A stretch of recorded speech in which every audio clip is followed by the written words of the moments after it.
오늘 오후 말씀 하나님의 자유라는 제목으로 열왕기 하 첫 번째 말씀 여러분들과 함께 살펴봅니다.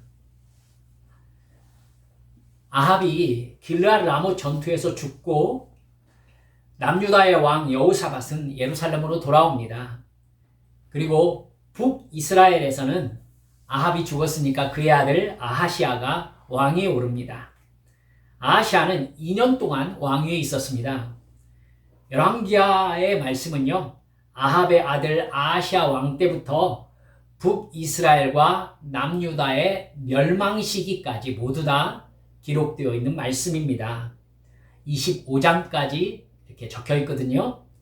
그런데 25장까지 기록되어 있는 열왕기하의 전체 역사 기간이, 역사의 시간이 250년 정도입니다.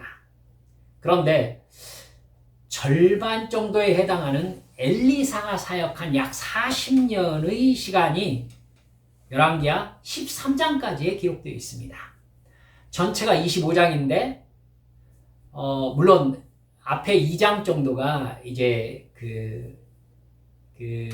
엘리야의 사역이 함께 포함되어 있지만 14장까지가 엘리사의 사역이 함께 포함되어 있다는 것은 굉장히 비중이 크죠. 굉장히 비중이 커요. 주로 엘리사가 하나님의 역사로 일으킨 기적에 대한 이야기가 적혀 있습니다. 여러분들이 잘 알고 계시는 기적 이야기들이 주로 열왕기 하에 집중적으로 기록되어 있습니다. 그런데 사실 여러분들께서 성경을 읽으셨겠지만 엘리사가 일으킨 기적 이야기들은 이 기적이 왜 필요했을까 싶은 이야기들이 상당히 많습니다. 더구나 여러분 열왕기의 독자가 누구라고 말씀드렸죠? 열왕기서는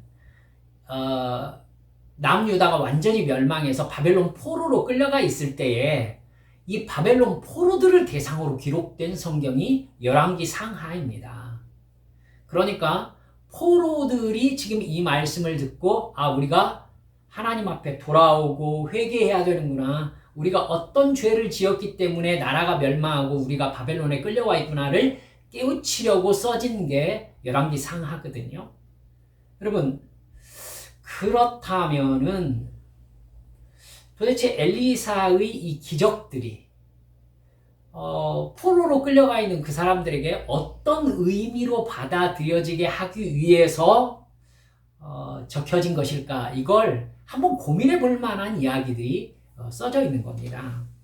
여러분들께 제가 간단히 말씀드려 볼게요.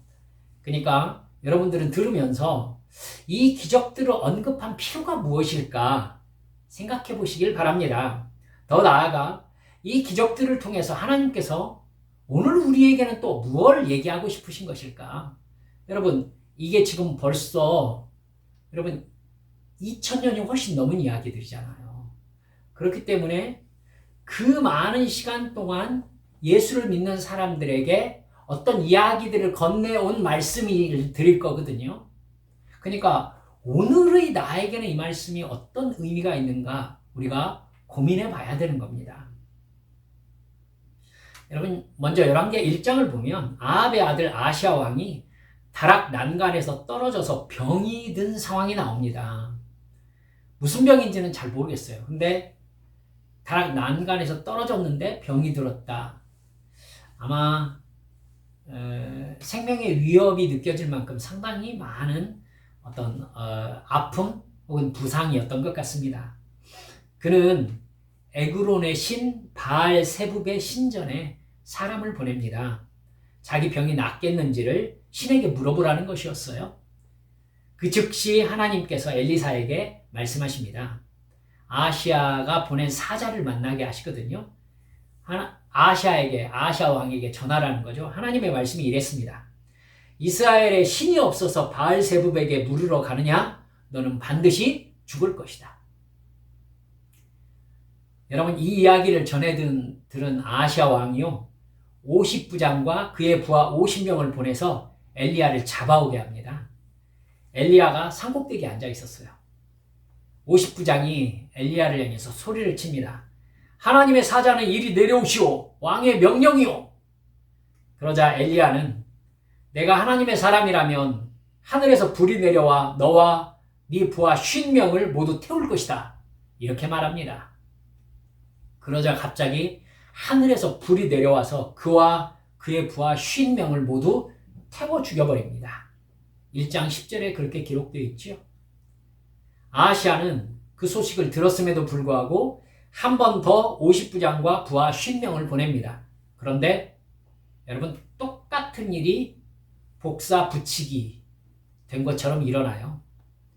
세 번째 50부장과 이 50명의 부하들을 엘리야에게 보냈을 때 그 50부장은 자기가 혼자 산에 올라갑니다. 그래서 엘리야 앞에 엎드려가지고 하나님의 사람께서는 나의 목숨과 제 부하 50명의 목숨을 귀하게 여겨주십시오 라고 간청을 합니다. 그러자 하나님께서 엘리야에게 그를 따라가라 고 말씀하세요.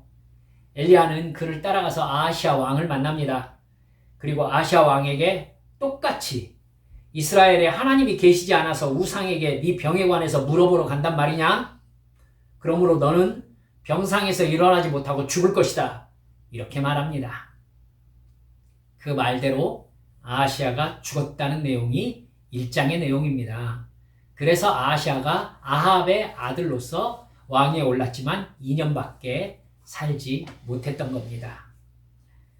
여러분, 갈멜산에 불이 내려와서 재물을 태우는 역사보다 2번이나 하늘에서 불이 내려와서 102명을 태워 죽인 일이 어쩌면 규모적으로는 더 큰 일 아닐까요?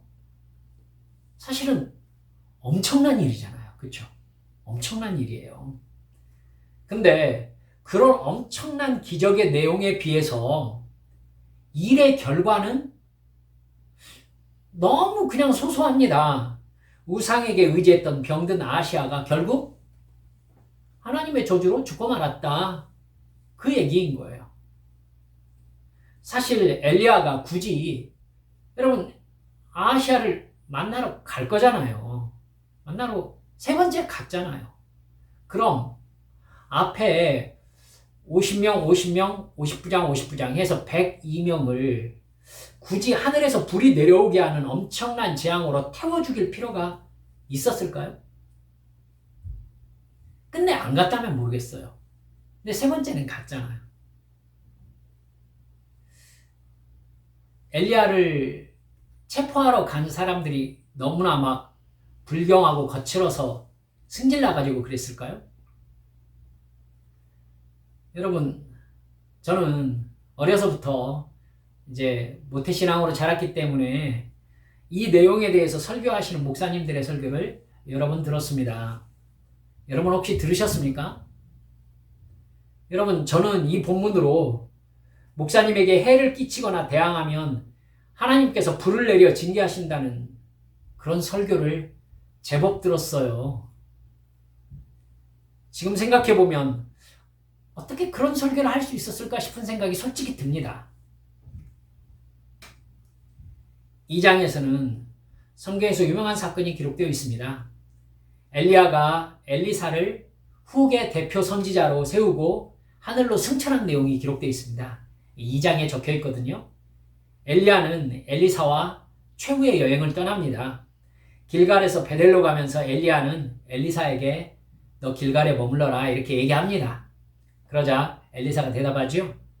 여호와께서 살아계심과 스승께서 살아계심을 두고 맹세합니다. 저는 결코 스승님을 떠나지 않겠습니다. 그래서 엘리야와 엘리사가 동행을 합니다. 그래서 둘이 베델에 도착하거든요. 그러자 베델에 있는 선지자들이 엘리사에게 얘기해요. 하나님이 엘리야 선지자님을 데려가실 줄 알고 계십니까? 엘리사가 얘기하죠. 나도 아니까 조용히 해라. 그리고 엘리사는 엘리야를 따라가요. 엘리야는 엘리사에게 하나님이 자기를 여리고로 보내니까 너는 여기에 있어라 이렇게 얘기합니다. 그러자 엘리사는 똑같은 이야기를 하면서 엘리야와 동행합니다. 여리고에서 요단으로 가면서도 엘리야는 똑같은 이야기를 하고 엘리사는 또 똑같은 말을 하고 요단강까지 따라갑니다. 엘리야는 엘리사와 같이 가다가 요단강가에 이르자 자기 겉옷을 벗어서 요단 강물을 내어칩니다. 그러자 요단강이 갈라지고 마른 땅이 되었다라고 기록되어 있습니다. 둘이 마른 땅이 되었으니까 길이 된 거잖아요. 그 길로 요단강을 건너갑니다. 엘리야가 엘리사에게 말합니다. 여호와 하나님께서 나를 데려가시기 전에 너에게 어떻게 해주기를 바라느냐? 엘리사가 대답하죠. 스승님이 가지고 계신 능력을 제가 갑절로 받기를 원합니다. 엘리야가 말하죠. 참 어려운 것을 구하는구나. 여호와께서 나를 데려가시는 것을 네가 보면 네가 구한 것이 너에게 이루어질 것이다. 그러나 그렇지 않으면 이루어지지 않을 것이다. 두 사람이 그렇게 말하면서 길을 가는데 갑자기 불병거와 불말이 나타납니다. 그래서 두 사람을 떼어놓죠. 그러더니 엘리야만 회오리 바람에 싣고 하늘로 쫙 이렇게 올라가는 사건이 벌어집니다. 엘리사가 소리치죠. 나의 아버지, 나의 아버지, 이스라엘의 병거와 마병이시여. 당신이 이스라엘을 지키는 사람 아니었습니까? 라고 소리친 겁니다. 그러면서 엘리사가 자기 옷을 찢지요. 그리고 엘리야가 떨어뜨리고 간 겉옷을 들고 돌아와서 맞은편이잖아요. 요단 강가에 서서 그 겉옷으로 요단 강물을 엘리사가 내리칩니다. 그러면서 엘리야의 하나님 여호와는 어디에 계십니까? 이렇게 소리치죠. 그러자 요단 강물이 갈라지고 엘리사가 그 길로 다시 건너옵니다. 그 광경을 요단강 건너편에서 선지자의 제자들이, 그러니까 엘리야 선지자의 제자들이 보고 있었어요.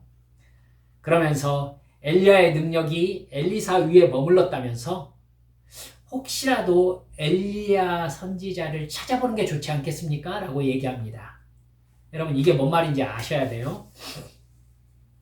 우리는 엘리야 선지자가 불말과 불병거를 타고 승천했다라고 알고 있는 경우가 많습니다. 하지만 여러분 그거 아니에요. 성경에는 분명히 뭐라고 나와 있느냐면 불말과 불병거는 그냥 나타났어요. 그래서 엘리야와 엘리사를 갈라놓았어요. 여러분 정상이라면 엘리야가 불말과 불병거에 탔겠죠. 근데 불말과 불병거라면 뜨겁지 않았을까요? 죄송합니다. 엘리야는 불말과 불병거를 탄 게 아니라 회오리 바람을 타고 하늘로 올라갔습니다. 그러니까 불말과 불병거의 역할은 엘리야와 엘리사를 떨어뜨려 놓는 역할만 한 거예요. 성경에 나타난 걸로만 보면. 이 모습을 건너편에서 이제 제자들이 본 거예요. 그러니까 분명히 불말과 불병거에 타고 뭐 올라가거나 그랬다면 모르겠는데 회오리 바람에 휘말려 가지고 엘리야가 하늘로 올라갔단 말입니다. 그러니까 혹시나 어디에 떨어졌을 가능성이 있지 않겠는가라고 엘리사에게 이야기합니다. 네, 엘리사는 아니다. 하나님께서 회오리 바람으로 엘리야를 이제 데리고 가셨다. 찾을 필요 없다고 얘기하거든요. 근데 어떻게 그럴 수가 있습니까? 하나님께서 혹시 데려가시다가 어딘가에 엘리야를 떨어뜨렸으면 어떡합니까? 하고 거의 좀 엘리사가 부끄러울 정도로 막 선지자들이 막 얘기를 한 거예요. 찾아봐라. 그래요. 근데 사흘 동안 지나도록 엘리야를 찾지 못합니다. 당연하죠. 그러니까 못 찾았습니다 하고 돌아와서 얘기하니까 내가 처음부터 가지 말라고 하지 않았느냐. 이렇게 얘기한 내용이 성경 2장에 나와 있습니다. 여러분, 그러면 여러분 이 기적의 내용에 대해서 여러분 좀 생각해 보고 싶지 않아요? 불말과 불병거는 엘리야가 타지도 않을 건데 왜 나타났을까요? 그렇게 여러분 엘리사가 이제 여리고에 머물러 있는 동안에요. 2장 19절을 보면 또 다른 기적이 기록되어 있습니다. 여리고에 물이 좋지 않아가지고 나무에 열매가 맺히지 않는다는 얘기를 들어요.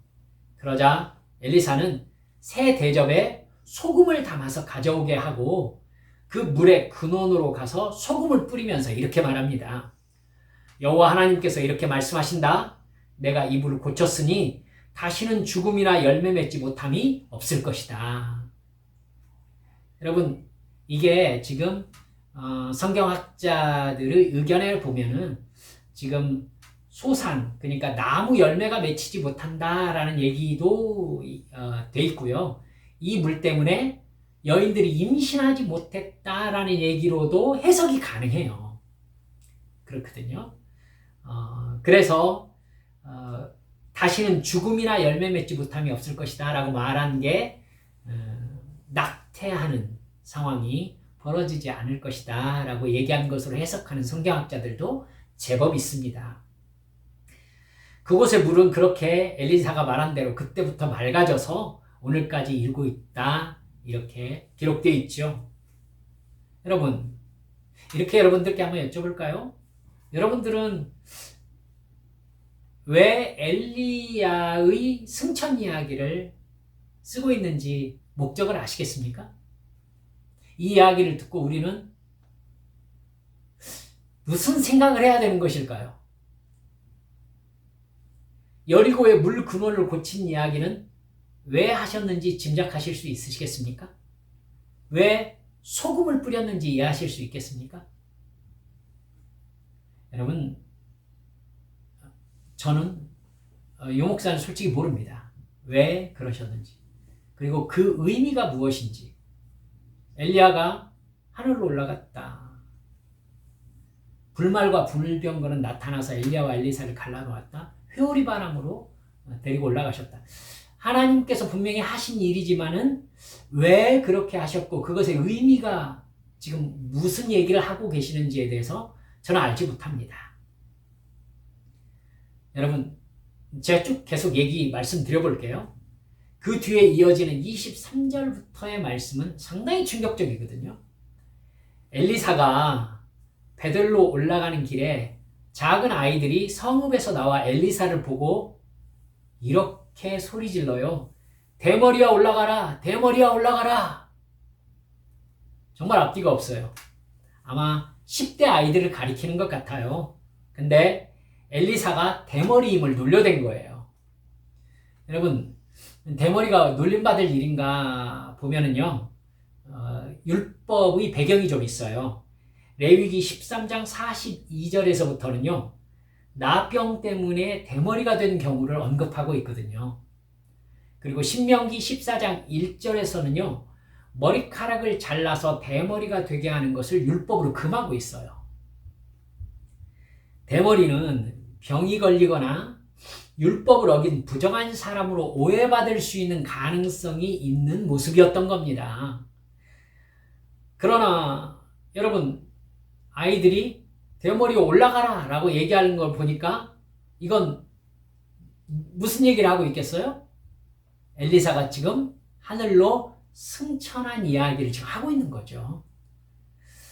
엘리야가 회오리 바람에 이끌려 사라진 일이 이스라엘의 큰 사건으로 알려진 겁니다.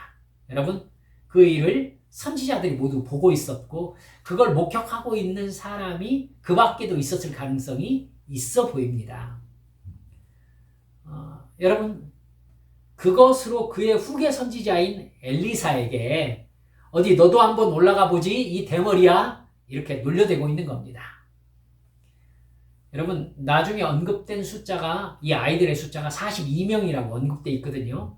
그러니까 여러분 42명 정도가 한꺼번에 모여들어서 엘리사에게 대머리야 너도 올라가 봐 이렇게 얘기한 걸 보니까 아주 의도적인 적대심을 가지고 있는 거라고 보여집니다.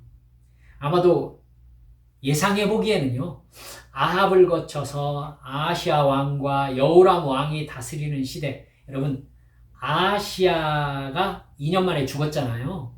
그래서 아합의 두 번째 아들 여호람이 왕위를 이었거든요. 무슨 상황인지 아시겠죠? 그러니까 아시아 왕과 그 뒤에 왕 여호람 왕은 형제입니다.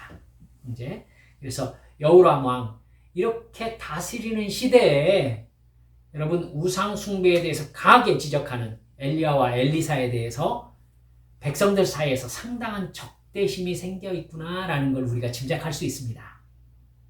그러니까 이스라엘 사회 전반에 걸쳐서 여호와 하나님과 그의 선지자에 대한 적대심이 상당히 높은 상황이었겠다라고 짐작할 수 있게 되는 것이죠.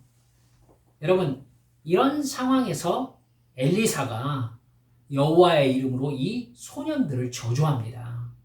그러자 숲에서요, 암, 곰 2마리가 뛰쳐나오더니 아이들 중에 42명을 찢어서 죽였다, 이렇게 기록하고 있습니다. 곰이 소년들을 다 죽였을 리는 없다고 생각해 보면 아마 최소 50명 이상의 소년들이 엘리사를 따라다니면서 엘리사인 줄 알고 조롱하며 괴롭혔던 것으로 볼 수 있겠습니다. 여러분, 그래도 엘리사의 조치가 충격적이라는 것은 사실 변하지 않죠.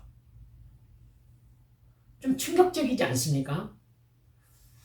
역시 이 사건도 많은 목사님들에 의해서 주의 종을 대적하거나 조롱하면 하나님의 저주를 받는다는 내용의 설교로 교인들에게 교육되었습니다.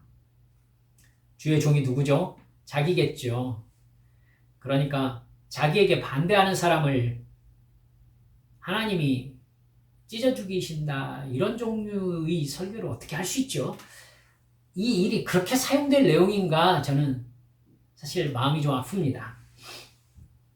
저는 정말 이 성경 말씀을 여러분들과 함께 나누기 위해서 이전에도 그랬지만 이제 살펴보면 되게 고민이 많았습니다. 이스라엘 역사 속에서 하나님의 역사하심을 기록한 열왕기서인데 이 기록을 통해서 포로 공동체에게 무슨 이야기를 하고 싶었을까요? 그리고 우리에게는 무슨 얘기를 전해주고 있는 것일까요?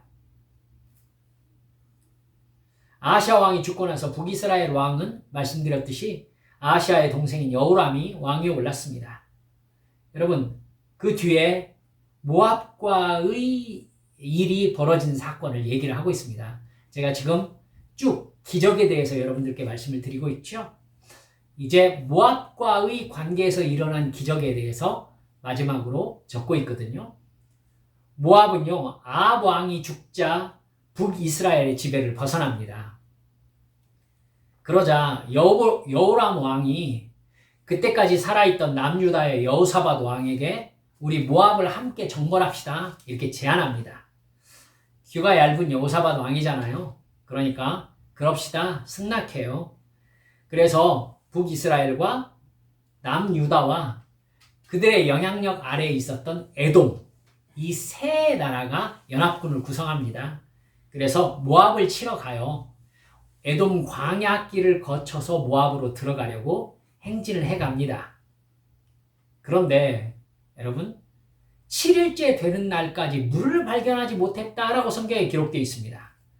군사와 말이 먹을 물이 없다면 완전히 낭패죠. 저는 솔직히 이 바보 같은 군대를 이해할 수가 없습니다. 군대의 행군길에 물이 있는지도 없는지 파악하지도 않고 행진을 해가는 군대가 어디가 있습니까? 아니, 그런 것도 생각 못하고 일단 군대부터 출발시키는 게 이게 전쟁 제대로 하러 나가는 군사들이 맞을까요? 10절을 보면은요, 이스라엘 왕이 슬프다, 여호와께서 이 세 왕을 불러 모아 모압의 손에 넘기려 하시는도다 라고 말합니다. 참나, 하나님이 이 전쟁을 시작하셨습니까? 도무지 한 나라의 왕이라는 작자들이 앞뒤가 하나도 맞지 않는 사람들입니다. 여호사밧 왕이요, 선지자를 수소문합니다. 그래서 엘리사를 찾지요. 새 왕이 엘리사에게 찾아가서 어떻게 하면 좋겠냐고 의견을 물어봅니다. 엘리사가 북이스라엘 왕 여호람에게 이야기합니다. 왜 저에게 오셨습니까? 당신의 아버지 아합과 어머니 이세벨이 친하게 지낸 바알의 선지자들에게 가십시오. 그러자 하나님을 섬기는 여호사밧 왕이 다급하게 우리를 좀 도와주십시오 라고 얘기를 해요. 그러자 엘리사가 오늘 우리가 읽었던 본문 말씀이잖아요. 이 골짜기에 개천을 많이 파십시오, 이렇게 얘기합니다. 그러면서 지금 비가 내리지 않을 때지만은 개천에 물이 가득하게 될 것입니다, 이렇게 이야기합니다.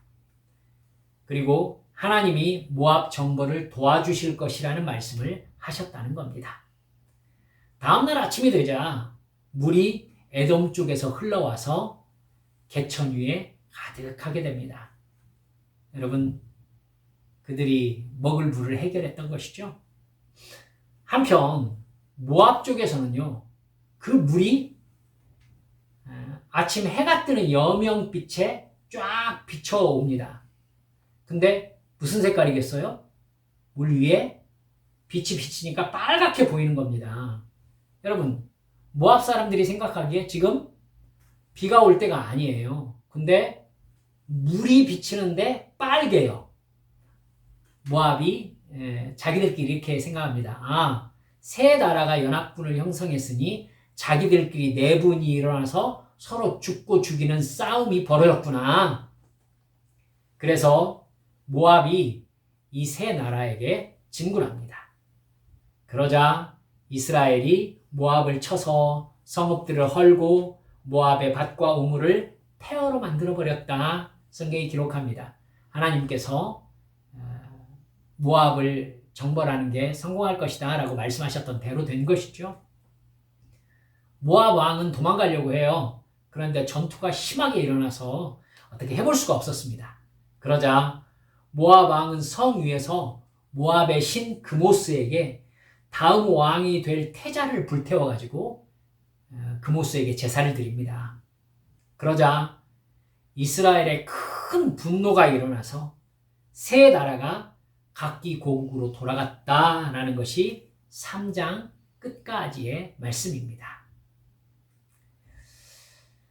사랑하는 여러분들, 오늘 제가 이렇게 쭉 3장의 내용을 말씀드렸지만 각 기적들 여러분들이 어떻게 받아들일 수 있으시겠습니까? 네, 이런 말씀 참 해석하기 힘듭니다.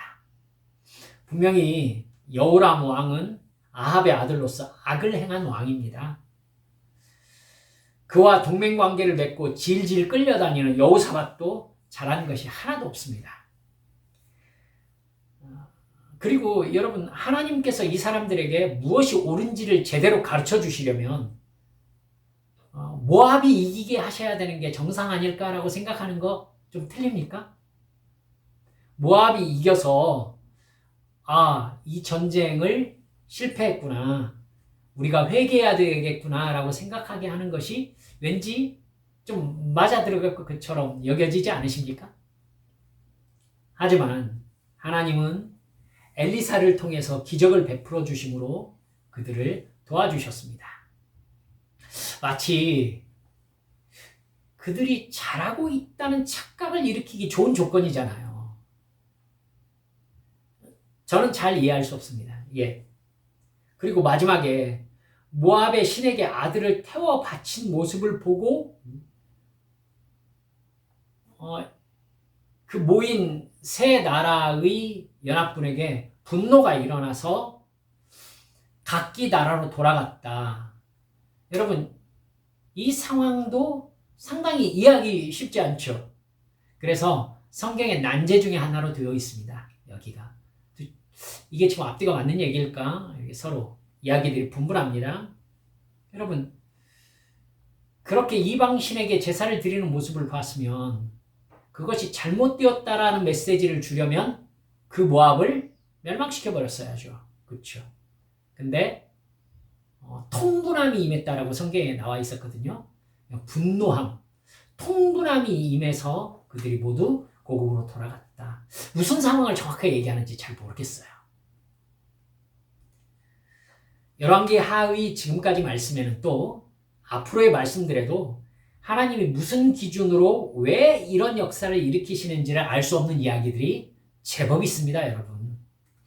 이 이야기들을 읽거나 듣고 있으면 사실 그래서 어쩌라는 거지? 이런 질문을 할 수밖에 없는 상황들이 꽤 있습니다. 그러니까 이전이겠죠. 제가 들었던 설교들, 많은 목사님들이 주의 종 타령을 하면서 주의 종에게 대적하며 하나님의 저주를 받는다, 이런 종류의 이야기로 써먹는 말씀이 된 것입니다. 하지만 우리 성도님들, 이렇게 중심을 잡았으면 좋겠습니다. 여러분, 제가 한번 설명드려 볼게요. 북이스라엘이든 남유다든 시간이 지날수록 하나님과의 관계가 점점 악화되어 가고 있습니다. 그렇죠? 지금 다윗, 솔로몬 상황에서 지금 계속해서 나라가 나뉘어지고 하나님으로부터 계속 떠나서 우상숭배가 이제 북이스라엘과 남유다에까지 지금 미쳐가고 있어요. 그래서 하나님과의 관계가 점점 더 멀어지고 있습니다. 어느 때가 생각나십니까, 여러분? 사사기 생각하시면 됩니다. 사사기. 여러분, 사사기에서 뒷부분으로 갈수록 가나안의 토착 종교와 하나님을 섬기는 종교가 혼합되는 걸 여러분 보셨었죠? 사사기를 보면 무엇이 진정으로 율법을 지키며 하나님을 믿는 행위인지 이스라엘 사람들이 분간을 못하는 영적 혼란 상태에 빠지는 것을 볼 수 있습니다. 그때 이스라엘 사람들은 하나님이 정하신 율법에 순종하면서 하나님을 올바로 알고 경험하는 게 아니었어요. 하나님을 그저 일반 신처럼 여기고 자기들의 머릿속에서 자기들이 필요한 신을 하나님으로 상상했어요.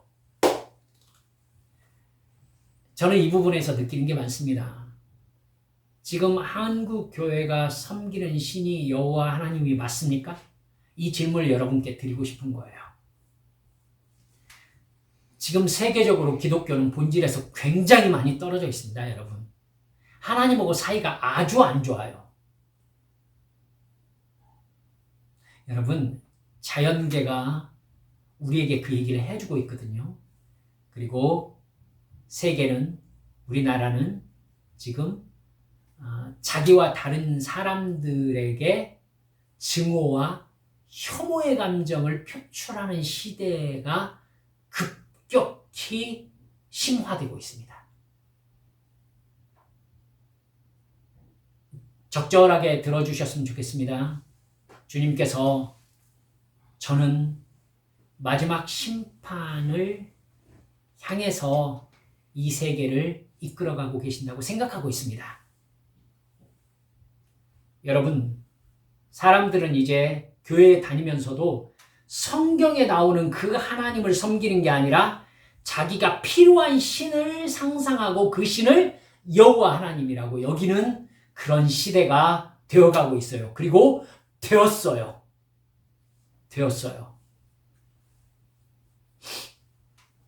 여러분, 그 일이 사사기 때부터 있었다고요. 그리고 오늘 우리가 읽은 열왕기서에 보이고 있는 영적인 상태가 그런 상태로 보여지고 있습니다. 무슨 일이 벌어졌습니까? 여러분, 생각나시죠? 베냐민 지파가 레위인의 첩에게 저지른 죄, 그리고 베냐민 지파를 징계하는 이스라엘의 행태, 여러분, 다 잘못됐거든요. 다 잘못됐는데 자기들은 옳다고 생각하고 있어요. 여러분, 우리가 보면 이게 뭐야? 이런 느낌이 들죠. 무엇이 옳은지, 왜 이런 일이 일어나야 되는지 도무지 감도 잡을 수 없는 혼란 상황이 막 벌어집니다. 그래서 여러분, 사사기 후반으로 가면은요, 하나님의 뜻이 뭐지? 우리도 읽으면서도 잘 알기 어려운 상황들이 벌어지는 걸 볼 수 있어요. 사사기 끝장인 21장 마지막 25절에 이렇게 기록되어 있습니다. 그때 이스라엘에 왕이 없었으므로 사람이 각기 자기의 소견에 옳은 대로 행하였더라. 사사기에 있는 많은 일들은 우리가 그냥 고지고대로 그렇구나라고 이해하기가 쉽지 않습니다. 여러분, 왜 삼손과 같은 인물이 하나님의 사역자로 나타나는 걸까요? 삼손의 인생을 보면 그가 정말로 하나님을 섬기며 하나님의 사명을 감당하고자 하는 순종하는 사람이었는가? 그렇지 않죠. 여러분, 분명히 삼손은 하나님을 위해서 일하고 있는데 삼손은 하나님을 섬기지 않아요. 그러니까 삼손은 삼손의 생각대로 움직이고 하나님은 그런 삼손을 이용해서 또 하나님의 일을 하세요. 이게 교집합이 없어요. 안 만나요. 이게 안 만나. 왜 이런 일이 벌어지냐는 거죠. 그래서 삼손의 이야기를 보면 삼손이 하는 일은 틀림없이 블레셋을 정벌하고자 하는 하나님의 사역으로 이해할 수는 있는데 하나님과 삼손의 관계는 우리가 이해할 수가 없단 말입니다. 여러분, 육체의 힘으로 하나님의 존재를 나타내는 모습이 당시의 사람들에게 어떻게 이해되었을까요? 삼손이 나타내는 역사를 보고 하나님께 회개하고 돌아오기를 바라셨을까요? 하나님께서? 그래서 마치 헤라클레스 전설과 같은 그런 이야기를 삼손을 통해서 이렇게 나타내게 하신 걸까요? 제가 생각하기에는 분명히 이 삼손 이야기를 근간으로 해서 헤라클레스 그 이야기가 만들어졌을 것입니다. 목적이 무엇이었을까요? 여러분, 정직하게 여러분들께 말씀드리면 목사도 잘 모르겠습니다. 지금 열왕기하 3장에서 기록되어 있는 이스라엘에서 벌어지는 일들도 그렇습니다. 하나님과의 관계가 악화되고 하나님 상이 왜곡되어 가고 있습니다. 그럴 때 일어나는 일들에서는요, 여러분, 하나님의 의도를 알기가 참 어렵습니다. 참 어려워요. 여러분, 사사시대가 조금 지났을 때에 전쟁에서 언약궤를 빼앗겼던 장면 여러분 기억하고 계시죠? 그 언약궤가 블레셋으로 갔었을 때 언약궤 때문에 블레셋이 완전 초토화됩니다. 그래서 블레셋이 언약궤를 돌려보내잖아요. 그래서 이스라엘 땅 베스메스로 올라왔습니다. 여러분, 근데 베스메스에서 무슨 일이 벌어졌습니까? 언약궤를 열어보는 상황이 벌어지잖아요. 그러자 베스메스 사람들 70명이 그 자리에서 직사해버립니다. 이러면 당시 사람들에게 정말 혼란스럽죠. 언약궤가 이스라엘에 돌아왔는데 이스라엘 사람들이 죽었어요. 그럼 도대체 하나님은 어떤 하나님인가? 누구 편인가? 당시 사람들은 그렇게 생각했을 거란 말입니다. 예, 하나님 상이 왜곡되어 있으면, 하나님과 바른 관계가 맺어져 있지 않으면요, 하나님의 자유가 하나님의 백성과 상관없이 시행됩니다. 여러분, 이러면 하나님은 알 수 없는 하나님이 되는 경우가 진짜 많아요. 하나님의 의도를 이해할 수가 없어요. 이걸 기억하십시다. 이스라엘이 하나님을 떠나 자기들 마음대로 행동하자 하나님 역시 이스라엘이 처한 상황이나 그들이 알고 있는 하나님 상과 관계없이 하나님의 하나님 되심을 그냥 나타내고 계신다는 사실이요. 하나님을 떠나 이스라엘을 자기 소유인 양 다스리는 왕들, 이 왕들은 그때 당시 이스라엘 바깥에 있는 이방 왕들과 똑같았어요. 여호람 왕이든지, 여러분 역대기에서는 긍정적으로 기록하고 있지만 여호사밧 왕이든지, 여러분 지금 열왕기에서는요, 이때를 영적인 혼란 상태로, 특히 북이스라엘 아합과 아하샤와 여호람 왕으로 이어지는 이 시대를 극악의 상황, 완전히 영적인 혼란 상황으로 기록하고 있거든요. 여러분, 이때 하나님은요, 이스라엘과 상관없는 것 같은, 이스라엘이 이해할 수 없는 신의 모습을 그냥 보여줘 버려요. 전에 경험하지 못했던 모습으로 이스라엘이 하나님의 소유라는 사실을 그냥 하나님이 주장해 버리시는 겁니다.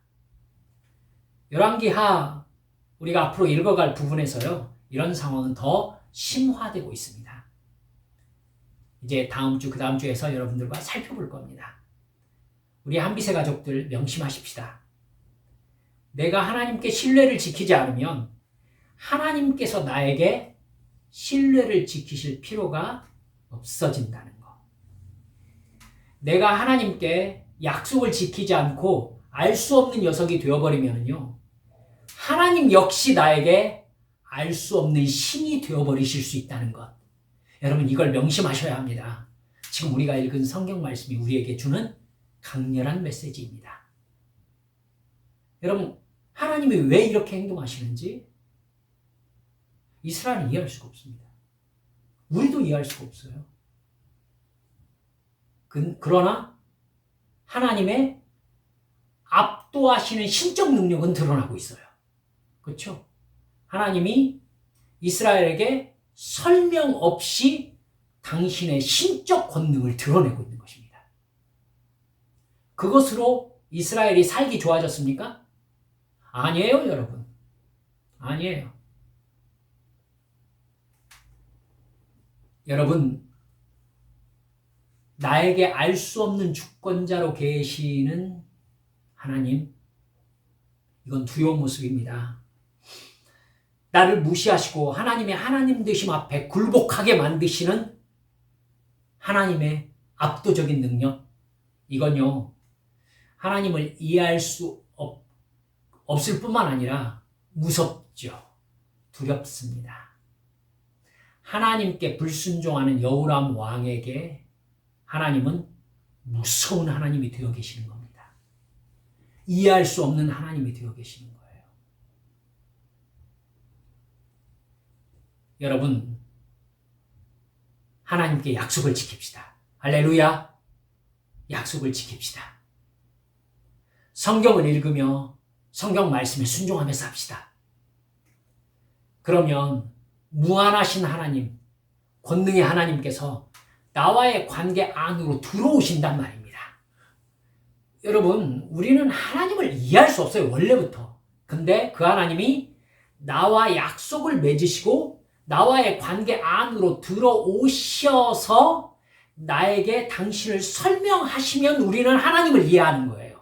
하나님 나를 사랑하시는구나. 나를 보호해 주시는구나. 나를 인도해 주고 계시는구나. 나의 주권자시구나. 이렇게. 그러면 하나님과 교통이 이루어지면서 우리는 하나님을 이해하고 하나님이 나를 알고 계시는구나라는 안정감을 누리게 된단 말입니다. 그러나 이 관계가 무너지면 하나님은 내가 이해할 수 없는 하나님이 되어버리시고, 여러분, 나는 하나님께 어떻게 반응해야 될지 알 수 없는 상황이 벌어져 버리는 거예요. 나에게 하나님이 자유로운 분이시라면, 내가 도무지 이해할 수 없는 하나님이시라면, 여러분, 하나님과 내가 해결해야 될 문제가 있는 겁니다. 아시겠죠? 여러분, 다윗은 하나님을 어떻게 대해야 되는지 알고 있었어요. 그리고 하나님은 다윗이 이해할 수 있는 방법으로 당신을 계시하셨어요. 근데 지금은요. 여러분, 열왕기서에서는요, 이스라엘이 하나님을 어떻게 대해야 되는지 이스라엘 사람들이 몰라요. 그리고 하나님이 하나님 되심을 나타냈는데도 두려워요. 여러분, 이런 상황이면 하나님이 강력하게 뭘 촉구하고 계시는 거예요? 회개하고 돌아와서 하나님과의 관계를 바로 세워라. 이렇게 말씀하고 계시는 거예요. 사랑하는 여러분들, 잊지 말아주시기 바랍니다.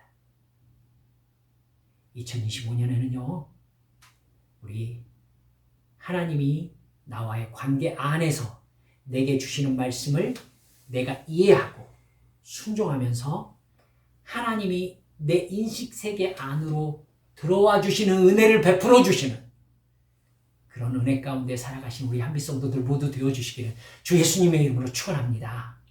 우리 함께 기도합시다. 오늘 말씀 조금 어려우셨죠? 사랑하는 여러분들, 그렇기 때문에 우리 사랑하는 여러분들과 함께 이 한국 사회 세계 기독교회를 볼 수 있게 되기를 간절히 바라는 마음이었습니다. 예, 우리 티끌만큼도 되지 않는 우리 한빛 성도들이지만 주여, 알 수 없는 하나님, 두려운 하나님이 아니라 사랑 많으신 선한 목자이신 하나님, 내 삶을 돌보시는 하나님, 나에게 순종해야 될 말씀을 계시하신 하나님을 경험하며 주님과 동행할 수 있는 2025년의 삶으로 복 주시옵소서. 시간 주님 앞에 함께 통성으로 기도하시겠습니다. 기도합니다. 아버지 하나님 감사합니다.